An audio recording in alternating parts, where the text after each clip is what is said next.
Yes, guys, how you doing? Welcome back to the Spurs Talk Show. I'm Sean Butler. Here's Bugsy Malone, right down here, doing the things that she loves to do, being a pain. She's also taken my hat again. I can't find it. Third time in, 2 weeks now without the hat? I apologise. Hair's a mess. It is what it is, guys. We've got so much to talk about. We've got a couple of names that you will be familiar with that I've got to update you on, and a load of names that, well, you may be familiar with, but you won't be familiar with me talking about them with you because they are new information.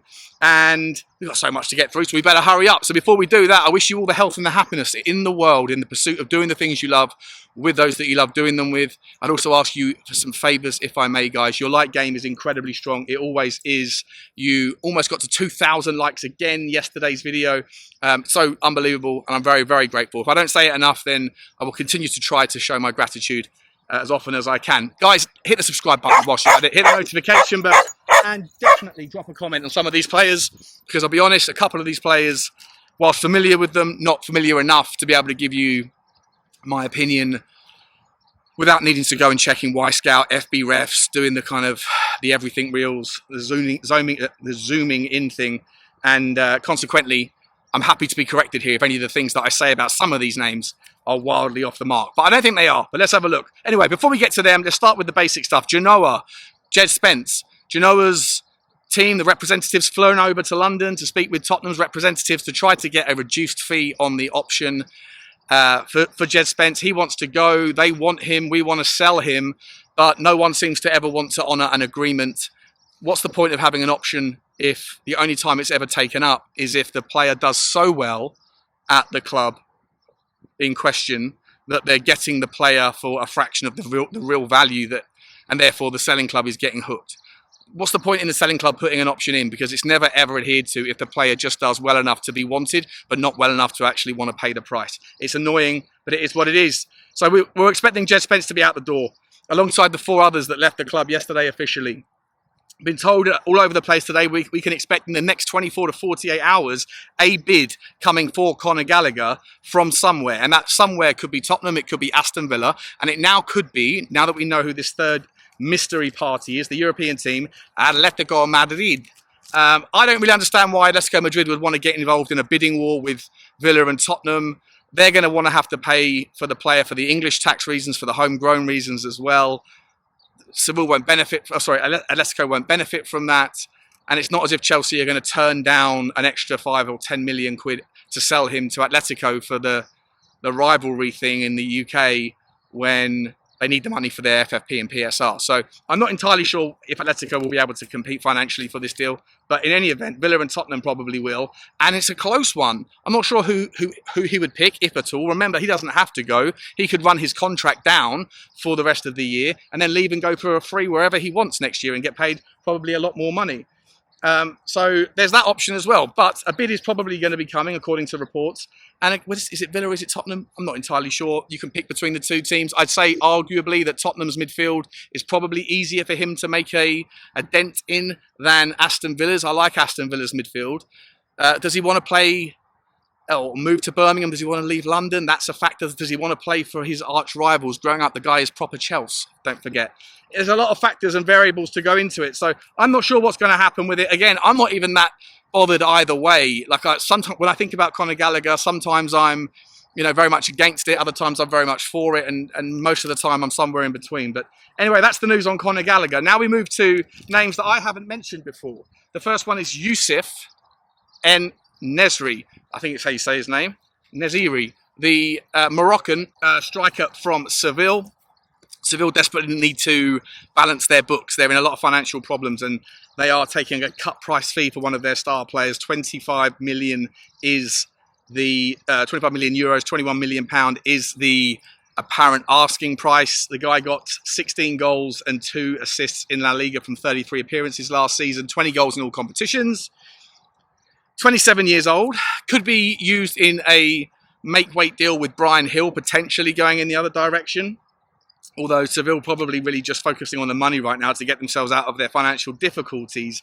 In terms of the player, I'll be entirely honest, it doesn't make sense to me. As a striker, he's a very good finisher. He's a poacher. He's very good with the left foot, very good with the right. He's good in the air. I can't complain about him around the box. When the ball gets to him in a nice position, he makes room and gets it to where it needs to be in the back of the net more often than not. He's basically a a goal every other game type of guy. For me, the problem is, and I haven't seen his stats, but I'm going to hazard a guess that when I put them up, they're going to tell the story I think they will. And if they don't, then you're probably not going to be seeing this video. But I think the story will tell you that he's basically only ever involved at the end of the move. He doesn't get involved in anything else. I think you'll see a whole bunch of red lines regarding his passing stats, his dribbling stats, regarding his defensive work, his everything else, essentially, is not necessarily bad. It's just non-existent. I just don't think he does it. And relative to other forwards, therefore, his percentages will be right down the bottom end. And I'm not sure that that's what Tottenham are looking for in this system. You know, we have this fluid rigidity thing, and I think you need our striker to be the sacrificial lamb. Richalison does it when he's on form. Richalison can do it quite well, but you do need fluid movement. You need people with a good first touch. You need people that have proven themselves with a good passing range where necessary, that can come deep if that's where the space is in order to start the move. You need all these things to happen, and you know, I don't know the player well enough to tell you whether or not he is good enough at that stuff, just doesn't get asked to do it, or whether he just doesn't, he's not good enough at that stuff. But the stats, I believe, will tell you it's difficult to tell, difficult to know, and the answer therefore should probably be no. And I think the only reason you would get this job done is because of if you are looking for a bargain. And Daniel Levy is certainly not the sort of guy to shy away from a bargain occasionally. So we'll see if it continues to pop up. But I thought the links have been around for a couple of days, and I didn't bring them to your attention initially, but I thought I'd bring them to you today, and we'll go from there. Next up is Andreas Pereira, Fulham, number 10. If I'm going to be honest, I would say this guy is massively underrated as number 10. If you ask most football fans who are the best, number 10s, the best attacking midfielders in the Premier League, no one's going to mention Pereira. No one's going to put them in that bracket. And he's not at the very highest level, but he's a very, very, very good player. Brilliant passer of the ball. He's so influential in Fulham's attractive attacking play at times. But you know what the difference is that for him to work his magic, he needs support from the midfield that he has behind him, players like João Palhinha, and he won't have that with the current midfield options that we have at Tottenham. So as much as I like the play, he's valued at £30 million. It's the first link I've seen of it. I'm not going to give it any more attention than just to say, big fan of the player. I do really like him, but I don't believe that there's any real substance to it. But if there was substance to it, if he is going to come in, I like the player. Do I think he's going to take us to the next level? Probably not. But to get the very best out of him, you would need an entirely different type of six behind who has no interest in getting forward, no interest in playmaking, no interest in being creative, like a João Palhinha, who just gets the ball, wins the ball back quickly in transition, and then hands it over to someone like Pereira, who's got the magical touch and magical pass to be able to create something. Next on the list, guys, is Chris Führich. I think I'm saying his name correctly. Führich.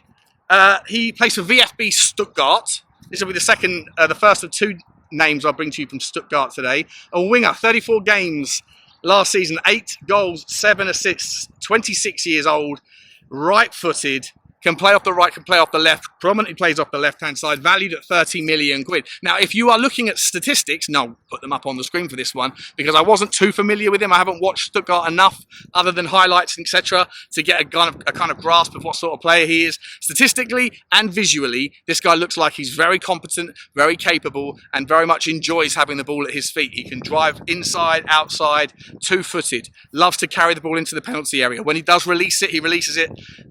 He's got zip to his pass. It's never kind of a lackadaisical effort. It's always very deliberate and intentional with what he's trying to do. He's got a shot on him as well, and he looks like a very interesting player, guys. I would just say, once again, these players are 10 a penny. There are so many wingers out there that can do all of the things that this guy statistically can do, and it's just like, take your pick. Take your pick. It's a buyer's market for wingers.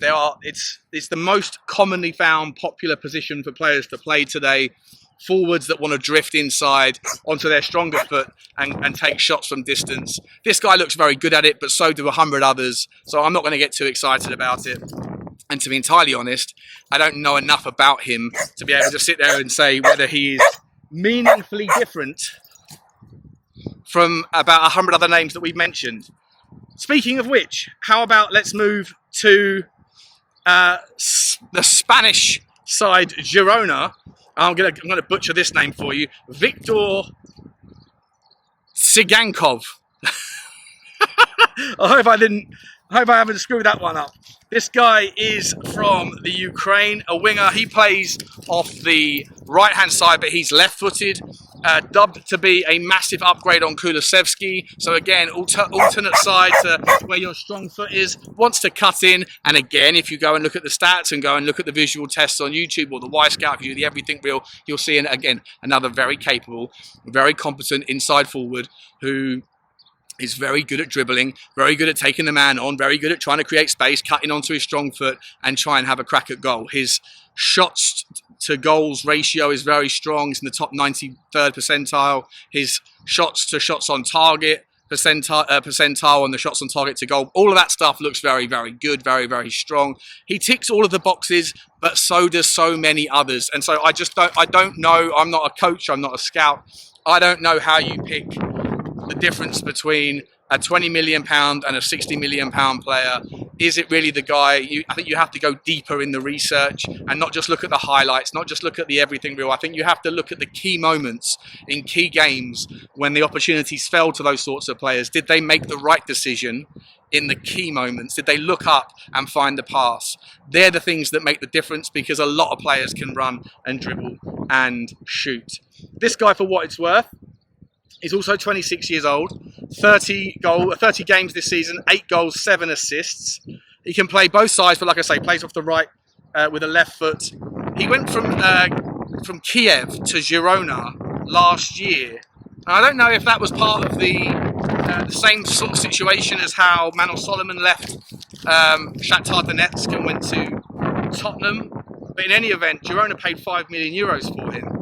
As I say, his output's very strong. His goal-creating actions, all of that stuff look fantastic for a very, very strong Girona side. He exploits the pace that he has. He's very intelligent, according to the scout report that I've looked at. But here's the real statistic that I want you to take away. Before his 1 year at Girona, he played a long time at Kiev. 188 games, 74 goals, and 54 assists. That is quite incredible. 130 odd GA in 185 odd games. The consistency over that long period, that length of a period of time, would probably give you pause for thought and think, you know, you can only beat what's in front of you, but this guy seems to beat what's in front of him wherever he plays. And Girona did very well last year in the Spanish league, got themselves into the Champions League, and you know, it'll be interesting to see if he would want to leave anyway. Why would he want to leave? But you know, that's the end of it. Guys, I need to tell you about one other story before we round off today. I think it's one other story. Do you remember a couple of days ago, we were talking about Hiroki Ito? Martin Walton brought him up. And I said every single time we mention him on this channel, within a couple of days, there seems to be links. Well, today in The Sun, Tottenham are now looking at Hiroki Ito, the Stuttgart, left-sided centre-back, left-back. And apparently Tottenham have prioritised him as one of their top 3 or 5 candidates to fill in that role, should their other options not necessarily work out. I mean, I don't want to sit here and kind of suggest anything, but every single time we mention this player on this channel, he's always linked in the press in a couple of days' time. And I would hate to think, I genuinely would be terrified to think that there's someone out there that's listening to me and then making stories up. Don't do it, because I haven't got a clue what I'm talking about. You're embarrassing yourself. I'm already embarrassing myself, and now you're embarrassing yourself, so stop it. But Hiroki Ito has been linked with Tottenham.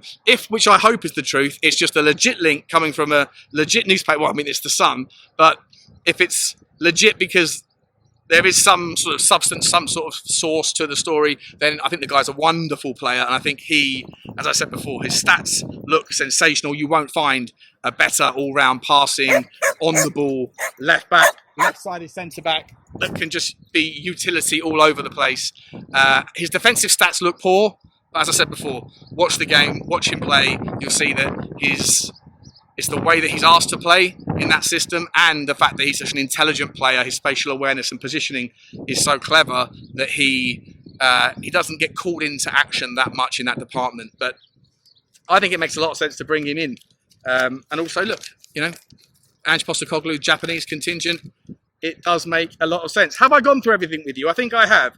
Viktor Tiganov, I've gone through Dragasin, who says he might wants to go back to Napoli. That's where he would go to be with Conte if that was to be released. Hojbjerg, Piere Emile Hojbjerg, again linked away, this time not to Atletico Madrid, but to join up with Conte at Napoli. Emerson Royal, the outgoing story of the summer so far, that story is kind of hit a bit of a freeze. AC Milan are very much on board it. They want him, they just don't want to pay the money. Shock horror, no one ever wants to pay the money that we ask for our players. And I don't know whether that means that we're overvaluing it, or whether it just means that, you know, other clubs just are trying to, you know, haggle and get the best deal they possibly can.